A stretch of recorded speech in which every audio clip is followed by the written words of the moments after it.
40% गन्ना कम निकल रहा है। अगर इस बार 500 का रेट भी हो जाता तब भी वहां के लोगों के लिए वो कम बैठता। मुझे 2026-27 के बजट पर चर्चा, सामान्य चर्चा में हिस्सा लेने का आपने अवसर दिया है, इसके लिए मैं आपका बहुत बहुत आभारी हूं। और ये सरकार हमेशा छल कपट, घृणा, द्वेष, इसी तरह की भाषा, इसी तरह के इनके कामकाज, ऐसी व्यवस्था हमेशा इनकी रहती है।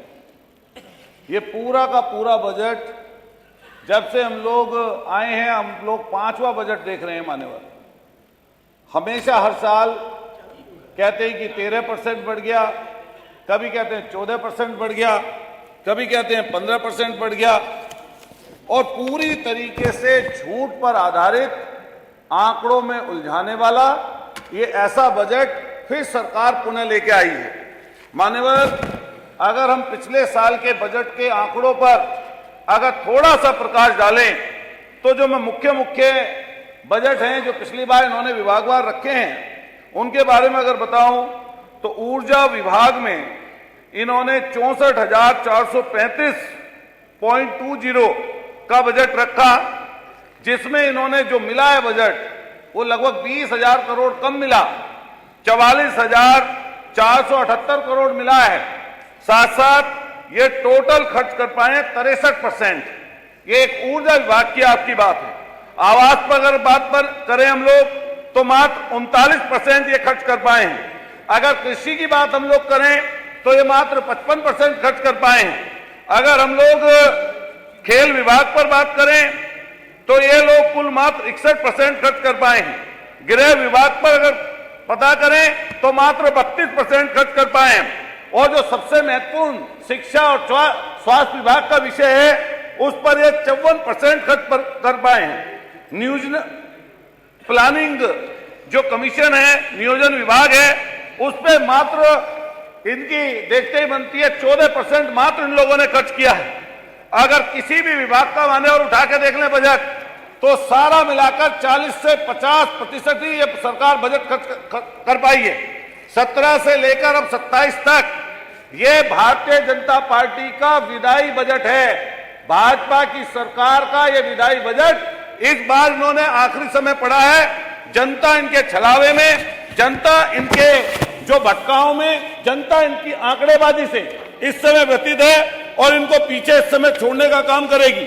मान्यवर, माननीय मुख्यमंत्री जी की हम लोगों ने लगभग 2.5 घंटे का भाषण सुना, और ये 2.5 घंटा, 2 घंटा, 2.25 घंटा लगातार इसी तरह की स्पीच पिछले हम लोग 4 साल से लगातार 5 साल भी सुन रहे हैं। अभी बजट पर भी वो बोलेंगे तो लगभग उसी तरह की स्पीच इनकी आएगी। कभी माननीय मुख्यमंत्री कहते हैं कि उल्टा लटका दूंगा, कभी कहते हैं जमीन दोज कर दूंगा, कभी कहते हैं बुलडोजर चलवा दूंगा। और यही बात हम लोग लगातार कहते हुए आए हैं कि जब भी बोला या तो झूठ बोला या अफवाह फैलाने का काम किया। सोचिए, जो सबसे बड़े पद पर बैठे हुए व्यक्ति, नेता प्रतिपक्ष के लिए किस तरह के शब्दों का इस्तेमाल करते हैं। बुढ़िया शब्द का इस्तेमाल सदन में हुआ। मान्यवर, कल उसके बारे में संज्ञान ये ले लेना चाहिए था कि नेता प्रतिपक्ष श्री माता प्रसाद पांडे जी इसी सदन के 2 बार स्पीकर रहे हैं, मंत्री रहे हैं, लगातार सदन के मेंबर हैं। माननीय मुख्यमंत्री की तरफ से इस तरह के शब्दों का इस्तेमाल करना, यह समाज और सदन की परंपरा कभी नहीं रही है। लेकिन माननीय मुख्यमंत्री की तरफ से इस तरह के शब्दों का इस्तेमाल किया, हम उसकी निंदा करते हैं और उसके लिए इस पूरे के पूरे सदन को निंदा प्रस्ताव लाना चाहिए।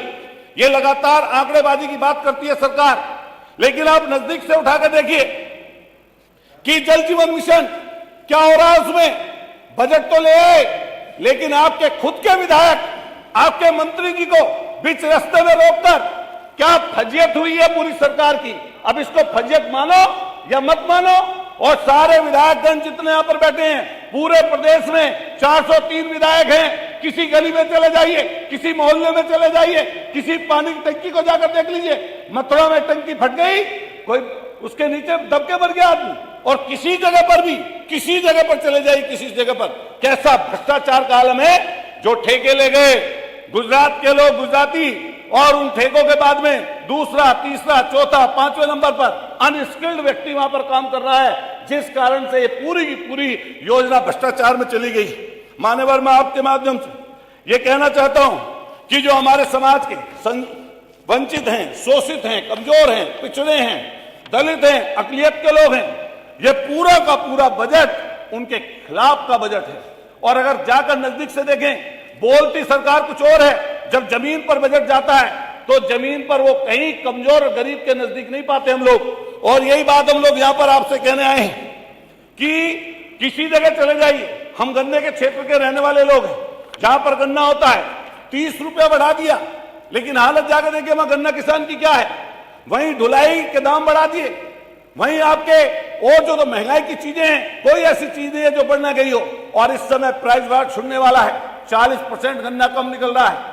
अगर इस बार 500 का रेट भी हो जाता तब भी वहां के लोगों के लिए वो कम बैठता है। मान्यवर, हमारे यहाँ सब्जी बहुत बड़ी संख्या में दिल्ली के आसपास क्षेत्र में सब्जी का उत्पादन होता है, लेकिन किसान उत्पादन करता है लेकिन उसका दाम कहीं पर मिल नहीं पाता, ऐसी स्थिति है। स्वास्थ्य के विषय में माननीय मंत्री जी सुबेरी बहस कर रहे थे, हम चर्चा उस चीज की करना चाहते हैं। कैंसर पूरे पश्चिमी उत्तर प्रदेश से ही पूरे देश में इस तरह पूरे प्रदेश में फैला हुआ है कि घर घर में कोई ना कोई सदस्य किसी मोहल्ले में, किसी गांव में कैंसर फैला हुआ है। मैं मांग करता हूं, और ये सोचना चाहिए था खासतौर से मेरठ के लिए। मेरठ में मेडिकल कॉलेज है, रेफर सेंटर है, वहां के लिए माननीय प्रभारी मंत्री यहां पर बैठे हुए हैं, 5000 4000 की ओपीडी रोज है। वहां पर उसको एम्स की व्यवस्था सरकार को करनी चाहिए, जिससे वहां पर उसको लाभ मिल पाएगा, उस क्षेत्र को और पूरे के पूरे इलाके को कैंसर और जो अन्य गंभीर बीमारियां हैं उनसे उसको निजात मिल सकती है। मान्यवर, ये सरकार अजीब है, सनातन की बात करते हैं और रोज सनातन का अपमान करते हैं। जाइए बनारस, सैकड़ों नहीं हजारों साल पुराने मंदिर इस सरकार ने जमींदोज कर दिए।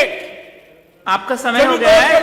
स्थानीय समस्या बस आधे मिनट में स्थानीय समस्या बोल दीजिए ना, फिर ऐसी परंपरा हो जाएगी। और यहाँ तक कि 250 साल पुराना स्थानीय समस्या मणिकर्णिका घाट इस सरकार ने बुलडोज कर दिया, बुलडोजर लगाकर। और माता अहिल्याबाई होलकर जी की तस्वीर जिस जल्दी खत्म कर लीजिए हुई, ये निश्चित रूप से शराब लगेगा इस सरकार को।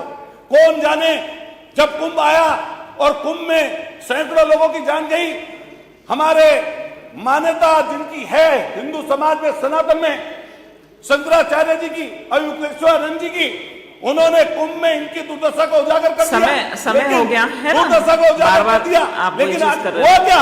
जल्दी से खत्म कर लीजिए। किया गया, शंकराचार्य को पीड़ित किया गया, उनके लोगों को मारा पीटा गया, यहाँ तक कि चोटी पकड़कर खींचने का काम इस सरकार ने किया। धन्यवाद, 8 मिनट हो गए आपके। माननीय सुरभि जी, डॉक्टर सुरभि जी वहां पर धरना देके बैठे रहे, लेकिन माननीय डॉक्टर सुरभि जी क्यों नहीं रहेगी? और यहाँ पर मुख्यमंत्री जी धन्यवाद का सर्टिफिकेट बांट रहे थे। धन्यवाद। अगर सर्टिफिकेट आपसे कोई मांग ले तो आप कौन सा सर्टिफिकेट दे पाएंगे? धन्यवाद, धन्यवाद माननीय डॉक्टर सुरभि। मैं एक चीज कहते हुए अपनी बात आप बहुत सारी चीजें रिपीट कर रहे हैं। माननीय सुरभि जी, अपनी समाप्त करना चाहता हूँ। हमारे मेरठ में हमारे यहाँ सेंट्रल मार्केट है, उस सेंट्रल मार्केट को ध्वस्त हुआ, कहते हैं कि सुप्रीम कोर्ट का ऑर्डर है। भारतीय जनता पार्टी के सांसद, भारतीय जनता पार्टी के मेयर हैं, भारतीय जनता पार्टी के वहां पर मंत्री हैं, दो हमारे प्रभारी मंत्री जी यहाँ पर बैठे हैं। एक कमिश्नर का भी तबादला वहां से हो गया। आज के समय पर वहां पर हजारों लोग उससे प्रभावित हैं। मान्यवर, हम आपके माध्यम से मांग करना चाहते, लास्ट कर रहा हूं, मांग करते हैं सरकार से कि वो जो हजारों दुकानें तोड़ने का काम हो रहा है, लोगों के रोजगार को खत्म करने का काम ये सरकार कर रही है, उसके लिए बिल लेके आए सरकार, जिससे उन धन्यवाद भाइयों की धन्यवाद माननीय डॉक्टर सुरभि, आप बोलिए। जा सके।